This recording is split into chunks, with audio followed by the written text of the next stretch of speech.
Bonjour tout le monde, vous écoutez Citizen Lab Mauritanie. Aujourd'hui, nous avons comme invité Abou Diko, formateur en journalisme mobile. Voilà, aujourd'hui, le numérique étant un outil d'expression qui révolutionne aussi le journalisme mobile, qui est aussi un outil d'expression pour les journalistes et pour les citoyens. Donc, pour parler de tout ça, Abou, bonjour. Bonjour Awa, bonjour à tous. Ravi de pouvoir répondre à vos questions. Voilà, vous êtes en Mauritanie, un des formateurs en termes de journalisme mobile, entre autres. Aujourd'hui, qu'est-ce que c'est que le journalisme mobile? Alors, pour définir le journalisme mobile, c'est simple, c'est un journaliste qui utilise le mobile comme outil de travail, de production, de montage et de diffusion. Donc, en quelque sorte, c'est pour permettre aux journalistes d'être autonomes, de ne pas se baser toujours sur une équipe de tournage avec les preneurs de son, le caméraman, le monteur. C'est de permettre aux journalistes de pouvoir faire tout ça à la fois. En premier lieu, son travail de journaliste. En deuxième lieu, pouvoir tourner ses vidéos, faire les montages et diffuser sa vidéo. C'est une forme d'autonomisation aussi des journalistes. Exactement, c'est ça. Le but, c'est d'autonomiser les journalistes à pouvoir faire le travail, voilà, beaucoup plus de manière indépendante, de manière autonome, comme je l'ai dit tout à l'heure, ne pas se baser sur une équipe d'ailleurs qu'on fait. Depuis quelques années, vous êtes voilà intervenant dans ce domaine-là. Quelle évolution vous voyez justement dans la pratique journalistique à travers notamment le journalisme mobile?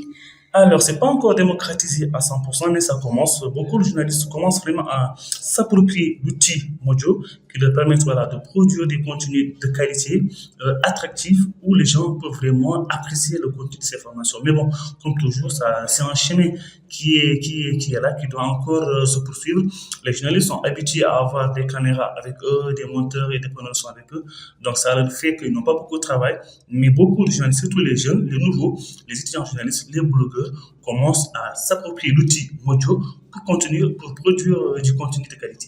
Voilà, et ça permet aussi, comment dire, de démocratiser aussi l'expression en dehors des journalistes. Les citoyens aussi prennent d'assaut le mobile. C'est exactement cela. Il y a l'autre aspect, c'est comme on appelle, on parle de journalistes citoyens ou de reporters citoyens ou voilà, ou des gens créateurs de contenu, surtout qui sont des simples citoyens qui peuvent produire des contenus de qualité en utilisant le Mojo. En dehors de ça, il y a aussi les limites de ça. Parce qu'on ne peut pas dire n'importe quoi, on ne peut pas raconter n'importe quoi.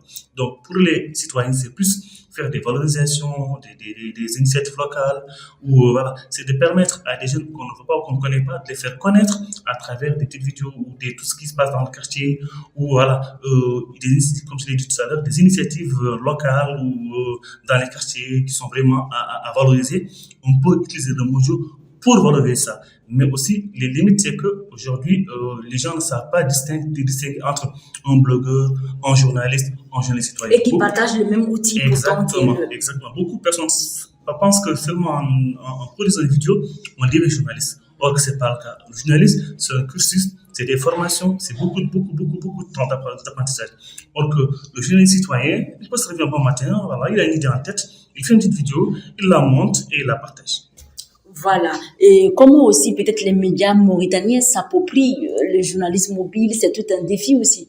Alors là, c'est le plus grand défi. Les médias mauritaniens ne se sont pas encore appropriés le Mojo. C'est plus des journalistes eux-mêmes qui s'approprient de comment dire cet outil en produisant du contenu qu'ils ont du mal à faire passer par les médias en fait. Parce que voilà, on a encore du mal à croire qu'on peut produire une vidéo de qualité avec son smartphone. Or, aujourd'hui, avec les téléphones de dernière génération, on peut produire des vidéos qui n'ont pas à envier une vidéo réalisée par une caméra montée sur Adobe. Donc, c'est ça aussi le défi, c'est d'essayer de démocratiser l'outil Mojo à travers les médias pour permettre aux journalistes de faire des reportages partout où ils vont, sans autant avoir besoin, comme je l'ai dit tantôt, d'une équipe de tournage. Et le journalisme mobile aussi, le numérique permet aux journalistes aussi une certaine proximité avec la communauté. Absolument, parce que l'avantage du journalisme mobile, c'est que c'est un outil familier.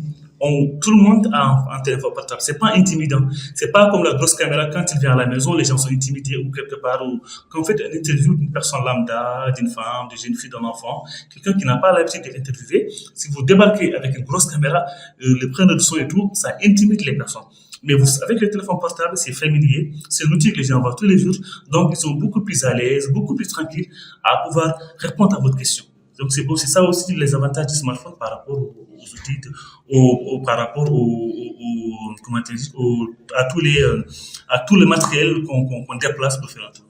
Et vous sentez l'engouement des jeunes journalistes par rapport au Absolument, mobile? les nouveaux, parce que j'ai formé beaucoup de nouveaux journalistes qui sont vraiment, voilà, qui sont motivés, qui sont vraiment déterminés, curieux à pouvoir, voilà, essayer de s'approprier la chose.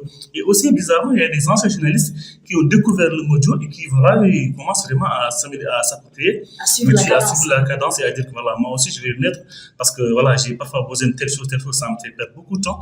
Parfois, j'attends un mois pour avoir un caméraman, pour le monter, tout. Et là, en 2 ou 3 jours, j'ai fait ma vidéo de qualité, je fais le montage et je la partage. En toute autonomie. En toute autonomie, sans avoir besoin d'une équipe derrière soi. Voilà, aujourd'hui, quels sont les défis peut-être pour davantage une appropriation du Alors, les défis, c'est les défis de formation et de motivation, en fait. Parce qu'aujourd'hui, il n'y a pas de problème. Aujourd'hui, tout le monde peut s'auto-former. L'outil est démocratisé. Parfois, on n'a pas besoin de formateur aujourd'hui. Aujourd'hui, moi, je forme les gens, mais je vous dis, vous n'avez pas besoin d'être formateur. Aujourd'hui, vous avez des tutos, il suffit juste d'apprendre, voilà, et de pratiquer, et puis c'est bon. On n'a pas besoin de formation. Aujourd'hui, tout le monde peut s'y mettre. Tout le monde a les capacités, tout le monde a les facultés aujourd'hui de se mettre à produire des vidéos de qualité. L'exemple que je donne, regardez les réseaux sociaux, TikTok aujourd'hui, c'est devenu une référence. Les gens ne connaissent rien des techniques, mais aujourd'hui, grâce à TikTok, les gens produisent des vidéos de qualité en fait. Donc, c'est juste quelque chose comme ça qu'il faut pratiquer et puis s'inspirer et puis voilà. Pas besoin forcément de faire une formation. Il faut vouloir pour pouvoir. Absolument, c'est exactement ça. Voilà, nous étions avec Abou Diko, formateur en journalisme mobile, avec qui nous avons parlé aussi des enjeux de l'appropriation de l'outil numérique par rapport aux journalistes et aux citoyens de façon générale.